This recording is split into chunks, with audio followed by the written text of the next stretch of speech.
আমার মনে হয় কোনো একটি সভ্য দেশে, একটি সিভিলাইজড দেশে এরকম পরিস্থিতি বোধহয় হওয়ার কারণ নয়। এই অবস্থা তৈরির জন্য কম বেশি আমরা যেরকম সকলেই দায়ী, আমি ব্যক্তিগতভাবে মনে করি আমরা সকলে চেষ্টা করলে এই অবস্থার পরিবর্তনটি আমরা করতে পারবো। আমার মনে হয় আজকের এই পরিবেশ, বিশ্ব পরিবেশ দিবস উপলক্ষে বোধহয় এরকম একটি প্রতিজ্ঞা বা শপথ বোধহয় আমাদের প্রত্যেকের নেওয়া উচিত আজকে। আসুন এবার আরো কিছু গুরুত্বপূর্ণ বিষয় আমি আমার অবস্থান থেকে আপনাদের সামনে তুলে ধরতে চাইছি। যদিও বক্তব্যের পড়া অনেক লম্বা হয়ে গেছে, আমি চেষ্টা করব আমার বক্তব্যটিকে সংক্ষিপ্ত রাখতে। সম্মানিত সকল উপস্থিতিবৃন্দ, পবিত্র কোরআনের একটি আয়াত উল্লেখ করে আমি আমার বক্তব্যটা শুরু করি। আল্লাহ তাআলা বলেছেন, তিনি সেই সত্তা যিনি পৃথিবীতে যা কিছু আছে সব তোমাদের জন্য সৃষ্টি করেছেন। সুতরাং নদী, নালা, গাছপালা, কীট পতঙ্গ, বন্য কিংবা গৃহপালিত পানি, অর্থাৎ আমাদের চারপাশ পরিবেশ প্রতিবেশ, অর্থাৎ আল্লাহর এই সকল সৃষ্টি সবই কিন্তু মানুষের উপকারের জন্য। তবে আল্লাহ সকল সৃষ্টি থেকে যদি উপকার ভোগ করতে হয়, তাহলে মানুষ হিসেবে অবশ্যই কিন্তু আমাদের কিছু দায়িত্ব এবং কর্তব্য রয়েছে, যা খুব সংক্ষেপে আমি আপনাদের সামনে মাত্র তুলে ধরেছি। যথানিয়মে সকল সৃষ্টির যত্ন এবং পরিচর্যা করা আমরা যারা মানুষ তাদের বা মানব সমাজের দায়িত্ব। বিজ্ঞানের উৎকর্ষতার সঙ্গে সঙ্গে এটি প্রমাণিত সত্য যে ইকোসিস্টেম বা বাস্তুতন্ত্র যেটা আছে, এটার সঙ্গে মানব সমাজের সম্পর্ক অত্যন্ত গভীর এবং অবিচ্ছেদ্য। এই বাস্তুতন্ত্র বা ইকোসিস্টেমের নিরাপদ লালন এবং বিকাশের সঙ্গে মানব সমাজের নিরাপদে বেড়ে ওঠা ওতপ্রোতভাবে জড়িত। গতকালকে, এই জন্য বলছি, গতকালকে আমার সাথে সংসদে বিরোধী দলীয় নেতা ওনার কথা হচ্ছিল, এমনি আমরা দুই রাজনৈতিক কর্মী আমরা আলাপ করছিলাম একটি বিষয়। কিছুদিন আগে উনি হঠাৎ অসুস্থ হয়ে গিয়েছিলেন এবং ওনাকে গুলশানে, উনি খুব সম্ভবত লেক ভিউ হসপিটালে ছিলেন, তো ওখানে ওনাকে ছাদে নিয়ে যাওয়া হয়। একদিন ছাদে নিয়ে যাওয়ার পরে উনি হাঁটছিলেন, কিন্তু উনি আমাকে যেটা বললেন যে কিছুক্ষণ পরে উনি আর ছাদে হাঁটতে পারছিলেন না, কারণ আশেপাশে এত অসম্ভব স্মেল লেকটার। তো আমার মনে হয় এই যে কথাটা বললাম, দেখুন এরকম অভিজ্ঞতা বোধহয় আমরা সকলেই, শুধু বিরোধী দলীয় নেতাই নয়, সকলেই কম বেশি আমরা বিভিন্ন সময় এইটা ফেস করে থাকি, এক্সপেরিয়েন্স করে থাকি এরকম অভিজ্ঞতা। সেজন্যই বলছি যে এইটার নিরাপদ লালন বা বিকাশের সঙ্গে মানব সমাজ বা আমরা কিভাবে জড়িত। উপস্থিতিবৃন্দ, আজকের এই পরিবেশ মেলা কিংবা বৃক্ষ মেলার যে আয়োজন, এটা যেমন বর্তমান এবং ভবিষ্যৎ প্রজন্মের সুন্দর এবং সুস্থভাবে বেড়ে ওঠার জন্য একটা নিরাপদ বিনিয়োগ বলে আমি মনে করি, যদি আমরা সকলে সিনসিয়ার হই। সেজন্য আমি যারা এই আয়োজন করেছেন, এই আয়োজনের সাথে যারা সম্পৃক্ত, আপনাদের সকলকে আমি অভিনন্দন জানাই। তবে এই আয়োজনটা কেবলমাত্র একটা বাৎসরিক আনুষ্ঠানিকতার মধ্যেই যদি সীমাবদ্ধ থাকে, সেটা বোধহয় থাকা উচিত হবে না। বৃক্ষরোপণ এবং পরিবেশ সংরক্ষণের মতন এই যে বিষয়টা, এটা আমাদের একটা নৈমিত্তিক অভ্যাসে যদি আমরা পরিণত করতে পারি, তাহলে আমরা সকলে বক্তব্যে যে কথাগুলো বলি যে একটা স্বাস্থ্যকর বসতি গড়ে তোলা দরকার, আমাদের গড়ে তোলা উচিত, আমাদের আমরা কাজ করছি, এই সবগুলো তাহলে ধীরে ধীরে আসলেই বাস্তবে রূপ নিতে পারবে। আজকে যারা আপনারা এখানে পরিবেশ কর্মী সহ বৃক্ষরোপণ বা বাগান তৈরি বা এই কাজগুলোতে যারা জড়িত আছেন, যারা উপস্থিত হয়েছেন বাংলাদেশের বিভিন্ন কর্নার থেকে, ইনশাল্লাহ আপনাদের মতন মানুষগুলো বা প্রতিক্রিয়াশীল প্রতিশ্রুতিশীল তারুণ্য যদি থাকেন দেশে, এটা সংখ্যা যদি বৃদ্ধি পায়, নিশ্চয়ই ইনশাল্লাহ আমরা একটা সবুজ বসতি গড়ে তুলতে সক্ষম হব এই বাংলাদেশে। সম্মানিত সকল উপস্থিতিবৃন্দ, বৃক্ষরোপণের যে প্রয়োজনীয়তা এবং এটার যে উপকারিতা, এটা নিয়ে খুব সম্ভবত নতুন করে বোধহয় কিছু বলার প্রয়োজন নেই আজকে। আমরা নিজের ঘর থেকে বের হলে, ঘরের ছাদে গেলে, জানলা খুললে আমরা এটা পরতে পরতে অনুভব করতে পারি। বৃক্ষরোপণ কিংবা সবুজায়নের গুরুত্ব সম্পর্কে আমরা কম বেশি সবাই অবগত আছি। আমরা যখন ছোট ছিলাম তখন ঢাকা শহরকে যত গ্রিন দেখতাম, এখন বোধহয় দেখি না। এটার সাথে নিশ্চয়ই আপনারা এই ঘরে উপস্থিত কেউ আমার সাথে ডিফার করবে না, সবাই নিশ্চয়ই আপনারা একমত হবেন। কিন্তু করতে তো হবে কিছু, এবং এই করাটা আমাদেরকেই করতে হবে। একটা সন্তান পৃথিবীতে জন্মগ্রহণ করলে, আমি কিছুদিন আগেও বলেছিলাম যে এটা এখানে আমাদের একজন বক্তা, খুব সম্ভব আমাদের স্টেট মিনিস্টার ডক্টর ফরিদও মনে হয় বলেছেন। আমি কয়েকদিন আগে বলেছিলাম যে একটা সন্তান আমাদের পরিবারে, আমাদের নিজেদের হোক, আত্মীয় স্বজন হোক, একটা পরিবারে নতুন সন্তান জন্মগ্রহণ করলে আমরা যদি সবাই মিলে তার জন্য, তাকে স্মরণ করে একটি গাছ রোপণ করি, তাহলে প্রতিটা প্রাণের জন্মকে উদযাপন করি, স্মরণ রাখি, তাহলে একটা নবজাতকের পাশাপাশি একটা গাছ যেমন বেড়ে উঠবে, সেই ছোট্ট শিশুটি আস্তে আস্তে বেড়ে উঠবে, এবং এভাবেই সবুজায়নের জন্য সামাজিক আন্দোলন সফলতা লাভ করবে। এই যে কথাটা বললাম, এই প্রসঙ্গে আমি আপনাদের সামনে ছোট্ট একটা ঘটনা বলি। আমি লন্ডনে যেই পাড়াটায় থাকতাম, আমার 3-4টি বাসা পরে একটা বাসা ছিল, 3তলা বাসা। সেই বাসায় সামনে 2টি গোলাপ গাছ ছিল, দরজাটার দুপাশে। গোলাপ গাছগুলো ওই যে ক্লাইম্বিং রোজ যেটাকে বলে, গোলাপ গাছগুলো বেড়ে বেড়ে অলমোস্ট 3তলা পর্যন্ত উঠে গিয়েছিল। তো একদিন বাসার যে মালিক, ওর সাথে আমার দেখা হলো। আমি বললাম যে তোমার এই গাছগুলো খুব সুন্দর, বিশেষ করে দূর থেকে খুবই সুন্দর লাগে দেখতে। ভদ্রলোকের 3টা সন্তান। তো ও বললো যখন যেই সন্তান হয়েছে ওদের বয়স, আমি যখন কথা বলেছি তখন প্রবাবলি ওদের বয়স রাফলি 18, 20 এরকম, 22 এরকম। তো বললো যে আমার যখন যেই সন্তান জন্ম হয়েছে, আমি তখন তার নামে একটা করে গাছ লাগিয়েছি। 2টো সামনে আছে, একটা বাসার পিছনে আছে। 3টা গাছই এখন বড় হয়ে গেছে, প্রায় 3তলার সমান হয়ে গেছে, দেখতে খুবই সুন্দর লাগে। সেদিন থেকে আমার কাছে মনে হয়েছে যে দেশে ইনশাল্লাহ ফিরলে আমার পক্ষে কখনো সুযোগ হলে এই কথাটি আমি বলার চেষ্টা করব। আমি সেজন্যই আজকে আপনাদের সামনে এই কথাগুলো আমি তুলে ধরলাম। উপস্থিতিবৃন্দ, সবুজায়নের সামাজিক আন্দোলনের পাশাপাশি পরিবেশ সংরক্ষণে সরকারিভাবে আমরা অনেকগুলো উদ্যোগ গ্রহণ করেছি। আমরা বর্তমানে সরকার গঠন করার পরে আপনারা ভিডিওর মাধ্যমে বেশ কিছু দেখেছেন। বর্তমান সরকার শিক্ষা প্রতিষ্ঠানে গ্রিন ভলেন্টিয়ারিজম চালু করার একটা পদক্ষেপ আমরা নিয়েছি। কিছুদিন আগে আপনারা দেখেছেন পত্রপত্রিকা নিউজ এসছে, স্কুলগুলোতে একসাথে, স্কুলের একটা প্রোগ্রাম ছিল, একসাথে 90,000-এর মতন গাছ আমরা বিভিন্ন স্কুলে সেদিন রোপণ করা হয়েছে। একই সঙ্গে ক্লাইমেট ইয়ুথ ফেলোশিপ চালু এবং এনভায়রনমেন্ট স্টার্টআপ ফান্ড সহ বেশ কিছু উদ্যোগ আমরা গ্রহণ করেছি। সরকারের না এই উদ্যোগগুলো যদি আমরা সফলভাবে বাস্তবায়ন করতে পারি, তাহলে অবশ্যই বর্তমান এবং ভবিষ্যৎ প্রজন্মের জন্য আমরা একটি নিরাপদ, স্বাস্থ্যকর এবং সবুজ বাংলাদেশ গঠন করতে ইনশাআল্লাহ সক্ষম হব। উপস্থিতবৃন্দ, এর মধ্যে প্রায় সকলেই জানেন, এটি আমাদের বর্তমান সরকারের নির্বাচনী ম্যানিফেস্টোতে ছিল যে আমরা 5 বছরে নতুন করে 25 কোটি গাছ রোপণের কর্মসূচি নিয়েছি। ইচ্ছে মতন যদি আমরা গাছ রোপণ করি তাহলে কিন্তু এই লক্ষ্যটা সফল হবে না। আমি ব্যক্তিগতভাবে যেটা বিশ্বাস করি যে কোন পরিবেশে, কোন মাটিতে, কি ধরনের আবহাওয়ায় কোন প্রজাতির গাছ রোপণ করা প্রয়োজন, এটি সম্পর্কেও কম বেশি আমাদের একটি ধারণা থাকতে হবে, এবং সেই বিষয়টিকে প্রাধান্য দিয়েই গাছগুলোকে আমাদের রোপণ করতে হবে। আমাদের দেশে ইদানিং আমার কাছে মনে হচ্ছে বিষয়টি একটু কম, কিন্তু 90-এর দশকে আমার মনে আছে খুব দেখতাম যে ইউক্যালিপটাস বা আকাশমণি প্রজাতির একটা গাছ, এই দুটো গাছ লাগানো হতো।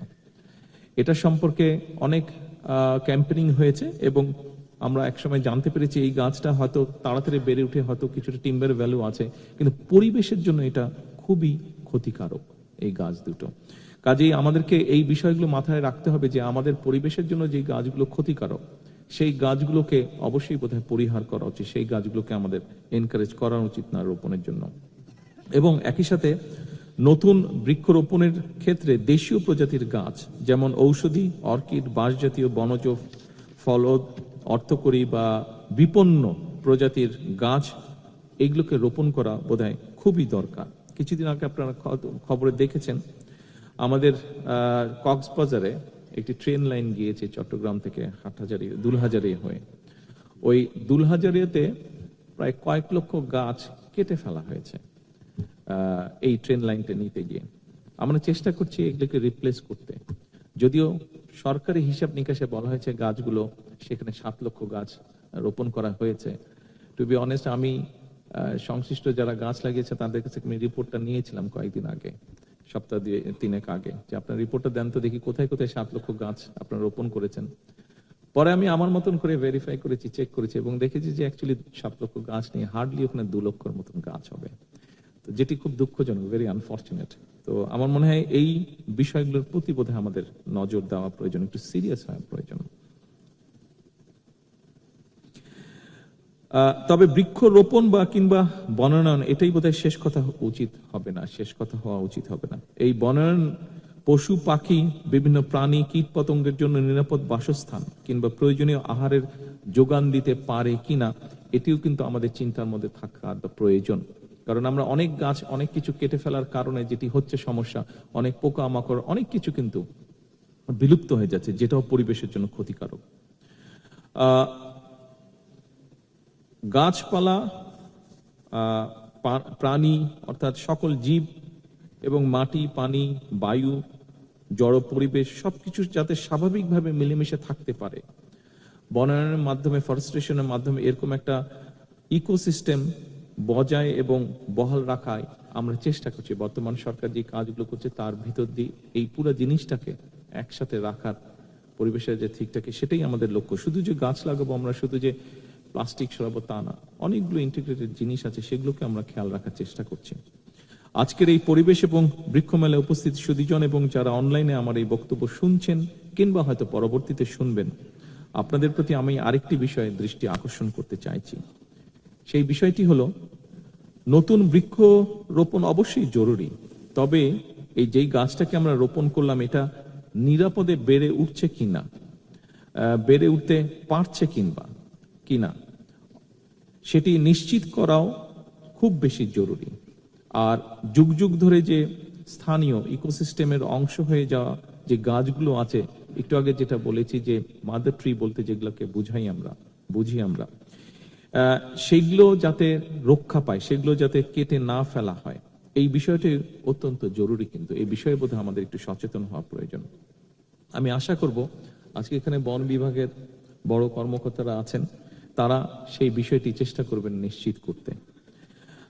সরকার পরিবেশ রক্ষার স্বার্থে বন উজাড়, পাহাড় কাটা, ম্যানগ্রোভ ধ্বংস এবং বন্যপ্রাণী নিধনের বিরুদ্ধেও আমরা চেষ্টা করছি যতটা ম্যাক্সিমাম পসিবল কঠোর অবস্থান নেওয়া যায়। এর ভিতরে আমরা বেশ কিছু কাজ করার চেষ্টা করেছি, কিন্তু বহুদিনের একটা ব্যাপার, এই মাইন্ডসেট চেঞ্জ করা খুবই কষ্টকর, খুবই দুঃসাধ্য ব্যাপার হয়ে দাঁড়াচ্ছে, ডিফিকাল্ট ব্যাপার হয়ে দাঁড়াচ্ছে। এই জিনিসটা আসলে মানুষকে বোঝাতে হবে। সেজন্য প্রথমেই আমি বলেছিলাম যে পুরো বিষয়টা যদি আমাদেরকে অ্যাড্রেস করতে, আমাদের প্রত্যেকটা মানুষকে একটু একটু করে হলেও অবদান রাখতে হবে, যার পক্ষে যতটুকু সম্ভব, যেই পরিবেশে সম্ভব।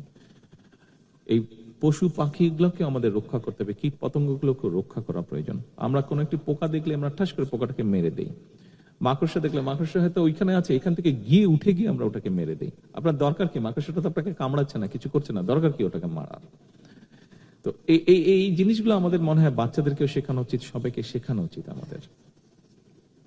একটা পাখি দেখলে, কিছু দেখলে আমরা দৌড় দিয়ে ঢিলা দিই, আরে ভাই পাখিটা আপনাকে কি বিরক্ত করছে, ওর মতন করে কিচির মিচির করে ডাক দিচ্ছে, দরকার কি ওকে ঢিলানোর?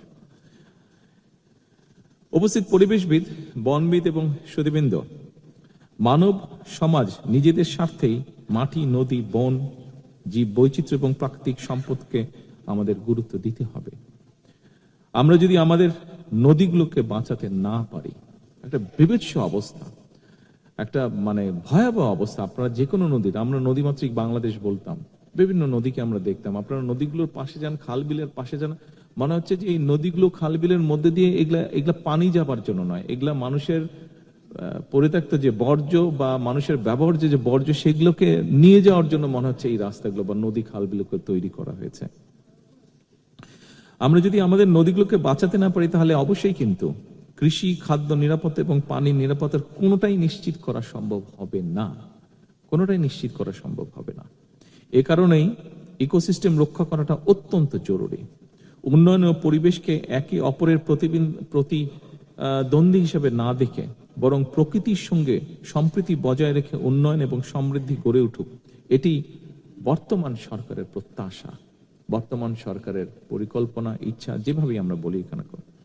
ছাদ বাগান, নগর ফরেস্ট্রেশন, নগর বনায়ন, GIS ভিত্তিক বৃক্ষরোপণ, নদী তীর এবং খালের দুপাশে সবুজায়ন এবং ইকো ট্যুরিজমকে সরকার অর্থনীতির নতুন ক্ষেত্র হিসেবে আমরা বিকশিত করতে চাই। এগুলো থেকেও কিন্তু অনেক মানুষের অনেক আর্নিং হতে পারে, একটা বিজনেস গ্রো করতে পারে, সেটিও আমাদের একটি লক্ষ্য। সম্মানিত সকল উপস্থিতিবৃন্দ, জলবায়ু পরিবর্তনের যে অভিঘাত, এটা বোধহয় এখন আর ভবিষ্যতের কোনো আশঙ্কার বিষয় না। জলবায়ু আমরা দেখছি বৃষ্টি হচ্ছে না, আবার হঠাৎ করে বৃষ্টি হচ্ছে সব দিক দিয়ে। আগে যেরকম সুন্দর বর্ষাকালে সুন্দর বৃষ্টি হতো, আজকে কালকে এভরিডে কম বেশি বৃষ্টি হতো, সেভাবে হতো না। কিন্তু এখন দেখছি বৃষ্টি হচ্ছে না, শুকনা অসম্ভব গরম, আবার হঠাৎ করে। তো এই যে জলবায়ুর উপরে যে প্রভাব, এটা বোধহয় এখন আর আশঙ্কার কিছু না, এটা আমরা ফেস করছি এখন রীতিমতন। ঘূর্ণিঝড়, বন্যা, খরা, তাপপ্রবাহ কিংবা দাবদাহ, নদী ভাঙন, লবণাক্ততা আমাদের কৃষি, স্বাস্থ্য, অর্থনীতি, সর্বোপরি জনজীবনকে প্রতিদিন চ্যালেঞ্জের মুখে আমাদেরকে ফেলে দিচ্ছে।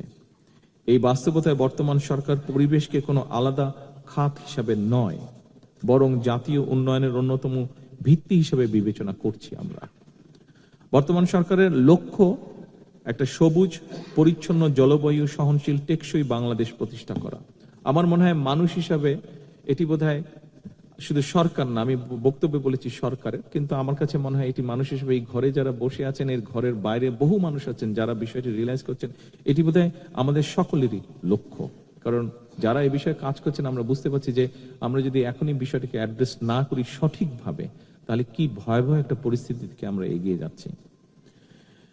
সম্মানিত উপস্থিতিবৃন্দ, বর্তমান বৃক্ষরোপণের পাশাপাশি বর্তমান সরকার সারা দেশে 20,000 কিলোমিটার নদী ও খাল খনন এবং পুনর্খননের যে কর্মসূচি বাস্তবায়ন শুরু করেছে, সেটি শুধুমাত্র কৃষকদের জন্য বছর জুড়ে কৃষি সেচ সুবিধা নিশ্চিত করবে না, বরং আমরা যেটা আশা করছি জলবায়ু পরিবর্তনের অভিঘাত মোকাবেলার ক্ষেত্রেও কার্যকর ভূমিকা রাখবে।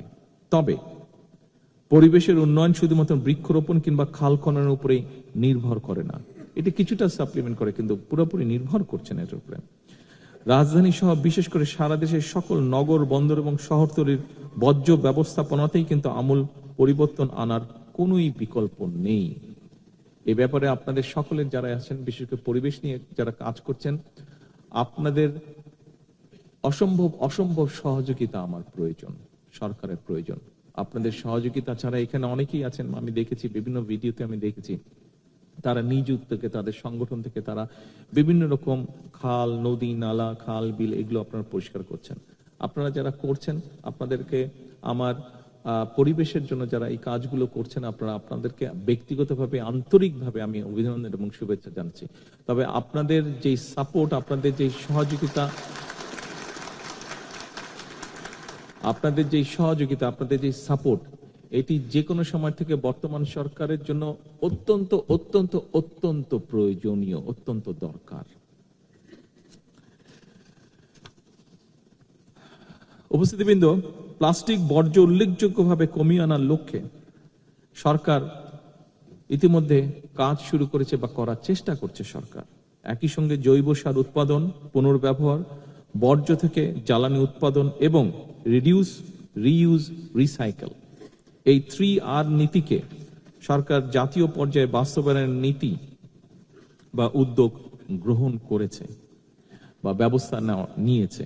বর্জ্য ব্যবস্থাপনা একটি সুশৃঙ্খল পদ্ধতিতে আনতে হলে এটি শুধুমাত্র নগর প্রশাসন কিংবা পুলিশ দিয়ে নিশ্চিত করা সম্ভব নয়। যেই কথাটি আমি প্রথম থেকে বলার চেষ্টা করছি, সবকিছু আমরা পুলিশ, জোর, আইন দিয়ে সবকিছু করা সম্ভব নয়। আমাদেরকে এটা অ্যাওয়ারনেসের মাধ্যমে করতে হবে। এজন্য প্রয়োজন ছোট বড় প্রতিটি নাগরিকের দায়িত্বশীল আচরণ, প্রতিটি নাগরিকের প্রতি উদাত্ত আহ্বান, অনুগ্রহ করে যেখানে সেখানে বর্জ্য কিংবা উচ্ছিষ্ট ফেলবেন না, দয়া করে। আসুন আমরা চেষ্টা করি আমাদের বন্ধু বান্ধব, আত্মীয় স্বজন, পরিচিতি পরিজন সবাইকে এই বিষয়টি সুযোগ পেলেই বলা। কয়েকদিন আগে, এটি অবশ্য খুবই নিত্য নৈমিত্তিক একটি দৃশ্য, তবে আমি কয়েকদিন আগে খুব সময় বাসা থেকে অফিসে ফিরছিলাম, কোন একটা সিগন্যালে একটু দাঁড়িয়েছি, একটা ছেলে, ও খেয়াল করেনি, এত গাড়ির মধ্যে খেয়াল করার কোনো কারণও নেই, কিছু একটা খাচ্ছিল, খেয়ে ওর হাতে একটা প্যাকেট ছিল, যে প্যাকেট থেকে বের করে খাচ্ছিল, তার প্যাকেটটা ঠাস করে ওখানে ফেলে দিল। তা আমার মনে হচ্ছিল ওকে গিয়ে বলি, ভাই তুই প্যাকেটটা উঠে একটু কোনো এক জায়গায় ভালো হয় পকেটে নে বা কোনো এক জায়গায় ফেল। বাট নামতে আমি পারছিলাম না, বাট আমার ইচ্ছা করছিল নেমে গিয়ে ওকে আমি কথাটা বলি। আমি অনুরোধ করব সকলে, বিশেষ করে যারা পরিবেশ নিয়ে কাজ করেন, দয়া করে এরকম বিষয়ে মানুষকে উদ্বুদ্ধ করার চেষ্টা করবেন আপনারা, দয়া করে।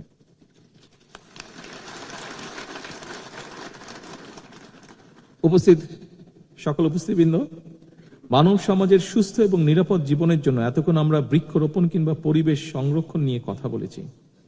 আরেকটা বিষয় প্রতি আমাদের একটু সতর্ক থাকা প্রয়োজন। জনসংখ্যা বৃদ্ধি, জলবায়ু পরিবর্তন, অপরিকল্পিত নগরায়ন এবং নদী ও জলভূমি ভরাট এবং বন উজাড় সহ নানা কারণে জীববৈচিত্র্য হুমকির মুখে পড়ছে। এসব কারণে বন্য প্রাণী, জলজ উদ্ভিদ এবং প্রাণীর আবাসস্থল অস্তিত্ব সংকটে বাধ্য। একটু আগে আমি ওই যে একটা অ্যাওয়ার্ড দিলাম আদনানকে আমি চিনি, আর অনেকেই আছেন আদনানের মতন, আদনানকে আমি চিনি। এই বিষয়টি নিয়ে এই যে ও এখন আমাকে, আমি বললাম যে কি খবর, ও আবার আদনান কোথায় গেল, আদনান ওই যে আদনান ও আবার সাপ ধরতে পারে। তা আমি আবার জিজ্ঞেস করলাম, পকেটে সাপ টাপ নেই তো তোমার? তো এখন আমি জিজ্ঞেস করলাম যে ও নিজে থেকেই বললো যে এই প্রোগ্রাম শেষ করে ও বোধহয় কেরানীগঞ্জ যাবে, কোন একটা বাড়িতে সাপ ঢুকেছে।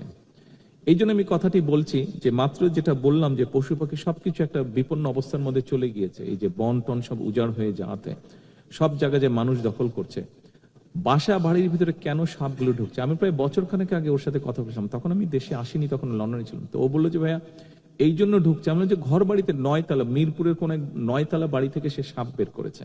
তার মানে 9 তলায় সাপ গেল কেমন করে, বলে যে কি করে গেল বলতে পারি না। তবে যেটা হচ্ছে যে সব জায়গায় আস্তে আস্তে মানুষ ঢুকে যাচ্ছে, যে জায়গায় সাপ বা পোকা মাকড় এগুলা ছিল, মানুষ এখন ওদের জায়গাগুলো দখল করছে। তো ওরা যাবে কোথায়? ওদেরও তো বাঁচতে হবে, যতক্ষণ বেঁচে থাকবে ওদেরকে তো ঢুকতে হবে।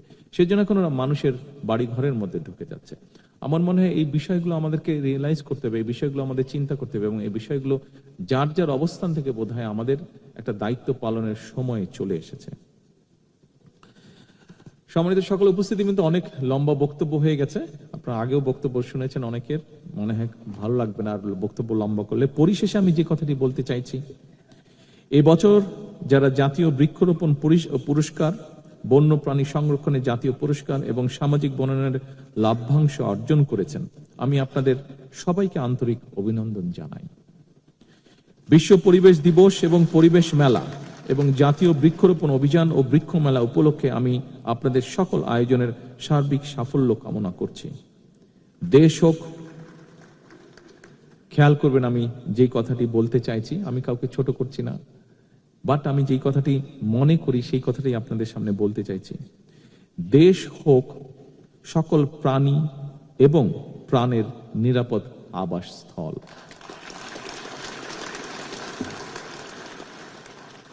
সম্মানিত সকল উপস্থিতিবৃন্দ, এই প্রত্যাশা রেখে আমি আমার আজকের বক্তব্য শেষ করছি। আল্লাহ হাফেজ।